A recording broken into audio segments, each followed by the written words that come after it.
Winning army, जो army जीत रही थी, उसको रोक दिया गया, सीज फायर कर दिया गया और नेहरू यूनाइटेड नेशन चले गए। उस झटके में हम पूरा का पूरा जम्मू एंड कश्मीर ले लेते, क्यों नहीं लिया? नेहरू जी ने सीज फायर क्यों हुक्म दिया जब मिलिट्री कमांडर्स इसके खिलाफ थे? क्यों? मुझे आज तक ये समझ में नहीं आया। एज ए फौजी हमारी सेना आगे बढ़ रही थी, तेज गति से बढ़ रही थी। अटैक हमने नहीं किया था, उन जिहादियों को पाकिस्तान ने भेजा था, हमने काउंटर अटैक किया, हमने श्रीनगर को बचाया। मेजर सोमनाथ शर्मा ने अपने जीवन की बलिदान दिया और हम जब जीत रहे थे क्यों रोका? हम पीओके ले लेते, हम गिलगिट ले लेते, बल्किस्तान ले, सब कुछ ले लेते, क्यों नहीं लेने दिया? बतौर फौजी आज भी कसक है मन के अंदर सर? कसक नहीं, अब कसक का मैं क्या मात्रा बताऊं? पीड़ा है, दर्द है, फ्रस्ट्रेशन होता है। ऐसे ऐसे लोग इस देश के प्रधानमंत्री बने हैं, क्यों यूनाइटेड नेशंस के? अब दूसरा बिंदु, कितना बार हम लोग को मौका मिला कि हम पीओके को ले सकते थे। पहला 1965 की लड़ाई हम जीत गए थे जी। उस समय हम जब ताशकंद गए थे, हमने क्यों नहीं अपने टर्म्स कंडीशंस में डाला? जो विजयी होगा वो टर्म्स कंडीशन सेट करेगा कि जो लूज़र होगा वो किसी देश के मदद से वो टर्म्स एंड कंडीशन सेट करेगा। हमने क्यों नहीं कहा कि हम जीते हुए क्षेत्र को तब लौटाएंगे जब हमारा क्षेत्र है वापस करो, महाराजा हरि सिंह का क्षेत्र वापस करो पूर्ण रूप से जी। दूसरी गलती, 1971 के बाद 1972 में जुल्फिकार अली भुट्टो शिमला आए थे। पाकिस्तान की आर्मी ने भुट्टो को कहा था, इंदिरा जो मांगती है दे देना, खाली हाथ मत आना, 93,000 प्रिजनर्स को लेके आना वापस, नहीं तो तुम्हारी खैर नहीं। ये पाकिस्तान की आर्मी ने भुट्टो को बोला था और भुट्टो बेनज़ीर को साथ लेके आया था ये बताने कि देखो मैं राजनीति मैं हारा हुआ स्थिति में हूँ, देखो मैं कैसे जीतता हूँ। बेनज़ीर को साथ लेके आया था। अब शिमला में जिस होटल में थे, उस समय पीएन हस्कर एडवाइज़र थे इंदिरा गांधी के, तो भुट्टो ने पीएन हस्कर को कहा कि मैं मैडम से 2 मिनट के लिए मिलना चाहता हूँ 1 to 1। हस्कर तो कश्मीरी ब्राह्मण था, बहुत तेज था, बोला नहीं मिल सकते। वो समझ गया गेम खेलेगा कुछ, नहीं मिल सकते। बोला आप मैडम को मेरी सूचना दे दीजिए बात कि मैंने आपसे ये कहा है। अब ये बड़ा डिप्लोमेटिक इश्यू हो गया। जब इस तरह का संदेश आता है तो मैडम तक तो पहुंचाना पड़ेगा। तो पीएन हस्कर ने कहा कि जुल्फिकार अली भुट्टो ये कह रहे हैं। बोला ठीक है ले आओ, मीटिंग मिलने के लिए तैयार हूँ 2 मिनट के लिए। अब जिस रूम में जुल्फिकार अली भुट्टो और इंदिरा गांधी दोनों 1 to 1 थे, उस समय, अब बोलूं कि ना बोलूं? बोल देता हूँ नहीं, इससे हमारा इंटेलिजेंस एजेंसीज कंप्रोमाइज़ होती है, इसीलिए मैं सोच रहा हूँ बोलूं कि ना बोलूं। चलो बोल देता हूँ। उस समय एक अपना बहुत इम्पोर्टेंट इंटेलिजेंस एजेंसीज के ओहदेदार बटलर के रूप में चाय लेके घुसते हैं और भुट्टो इंदिरा गांधी के पांव पे गिरा होता है, हाथ जोड़े हुए, और कह रहा होता है देवी मेरे को बचा ले, पाकिस्तान का प्रजातंत्र को बचा ले, यदि मैं खाली हाथ गया तो पाकिस्तान आर्मी हमको ख़त्म कर देगी और फिर प्रजातंत्र पाकिस्तान में कभी पनपेगा ही नहीं।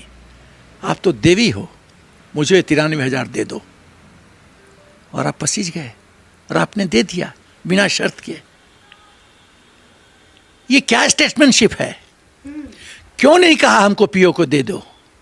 क्यों नहीं कहा हमको सिंध दे दो? तुम पाकिस्तान की तो गर्दन हमारे हाथ में थी। यदि मैं प्रधानमंत्री होता तो मैं शिमला में उस दिन सिंध ले लेता, बलूचिस्तान ले लेता, पीओके ले लेता, गिरिड लेता, बल्तिस्तान ले लेता। और बताऊं क्या करता मैं भुट्टो को कहता तुम्हारी आर्मी कैपेबल आर्मी नहीं है, तुम्हारी army under command Indian army रहेगी, तुम्हारा डिफेंस और फॉरेन अफेयर्स मैं देखूंगा। या तो 93,000 ले या ये दे, इधर भी मौत है इधर भी मौत है, चुन कौन सा मौत सेलेक्ट करता है। मैं ये करता। क्यों नहीं किया इंदिरा गांधी ने? देवी दुर्गा बन गई, पार्लियामेंट में बड़ाई हो गया, 93,000 हमने प्लेट में उठा के दे दिया। राजनीति कुछ भी करवा सकता है। अरे काहे का राजनीति, फिर काहे के लिए फिर हट जाओ, काबिल लोग को बनने दो प्रधानमंत्री। इस तरह से खेल होता है। जो हम लोग खून बहाते हैं फौजी, इस तरह से ऐसे ही खून हमारा व्यर्थ में जाएगा। फिर सेना खून क्यों बढ़ाए? हम अपना जीवन दान क्यों करें मां भारती के लिए, हिंदुस्तान के लिए? क्यों? जब हम जानते हैं कि हमारा खून बहाव व्यर्थ जाएगा, ये क्षेत्र वापस चला जाएगा। सरकार को चाहिए कि पूरा बहुत कठोर संदेश दे पाकिस्तान को, आज के बाद जो भी हम पाकिस्तान का जमीन जीतेंगे हम कभी नहीं लौटाएंगे। Never never. आज का सैनिक कैसा महसूस करता है सर इस सरकार के? बहुत अच्छा, हालत ठीक है, बहुत बढ़िया। एक चीज बताओ, खाली मैं एक उदाहरण दूंगा, दो उदाहरण दूंगा। जब 2008 में ताज होटल पे अटैक हुआ कसाब के द्वारा, 167 लोग मारे गए, तो इसके दो बिंदु बताता हूं। प्रेसिडेंट ओबामा ने, उस समय के प्रेसिडेंट ने मनमोहन सिंह जी से पूछा कि तुम भी जानते हो, आप भी जानते हो कि पाकिस्तान का हाथ है, मैं भी जानता हूं कि पाकिस्तान का हाथ है, क्यों नहीं पाकिस्तान को सबक सिखाया? मनमोहन सिंह जी कहते हैं देश के अंदर मुसलमानों को गलत संदेश जाएगा, इसीलिए हमने कड़ा कदम नहीं उठाया। वाह रे मनमोहन सिंह जी वाह, सत्ता के लिए कितना गिरोगे, कितना गिरोगे सत्ता के लिए। जब राष्ट्र की गरिमा को, इज्जत को तुम सुरक्षित नहीं कर सकते तो तुमको प्रधानमंत्री बनने का कोई हक नहीं बनता। जो पार्टी जिसके प्रधानमंत्री थे मनमोहन सिंह जी, धिक्कार है ऐसे पार्टी को, धिक्कार है जो राष्ट्र की गरिमा इज्जत को बरकरार नहीं रख सकता। सेकंड, उस समय के एयरफोर्स चीफ फैली मेजर, एयर चीफ मार्शल फैली मेजर सरकार के पास गए कि मैं तैयार हूं काउंटर अटैक के लिए, एयर स्ट्राइक के लिए, अनुमति दो। वो फाइल दबा दी गई, फाली मेजर को परमिशन नहीं दिया गया। अब उसके विपरीत जब पुलवामा में सीआरपीएफ के जवानों की हत्या होती है पाकिस्तान जिहादियों के द्वारा, तो मोदी जी का हर एक सेंटेंस ध्यान से सुना करो तुम लोग जर्नलिज्म में। उन्होंने क्या कहा था? एक देश ने बहुत भारी गलती कर दी है, उसको भुगतना पड़ेगा अंजाम। लोग सोचे 7 दिन में क्या होगा, बहुत आए प्रधानमंत्री गए, क्या हुआ 7 से 10 दिन के अंदर? 13वीं से पहले बदला, 13वीं से पहले बालाकोट एयर स्ट्राइक, जैसे मोहम्मद का पूरा ट्रेनिंग बेस खत्म, रात में हम लोग घुसे, ठोके और वापस आ गए, सब सुरक्षित। और एक कुछ पॉलिटिकल पार्टी क्या कहते हैं, वह कौवा नहीं मरा, वहाँ तो खाली 2 चिड़िया मरी थी।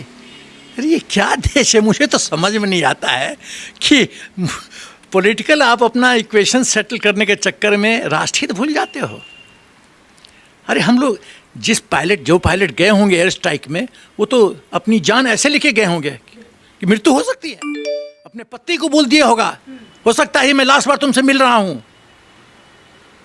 विदा क्या होगा, अलविदा, क्या I am going on a secret mission.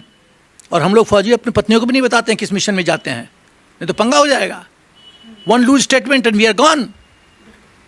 बोला होगा मैं सीक्रेट मिशन पे जा रहा हूं, हो सकता है लास्ट बार देख रहा हूं तुमको। समझ सकती हो कितना पीड़ा एक फौजी का, किस किस मोड़ से आज फौजी गुजरता है। और ये लोग राष्ट्र की गरिमा, सुरक्षा, इज्जत, आबरू ये सुरक्षित नहीं रख सकते। They don't deserve to be in power, they don't deserve to be in politics.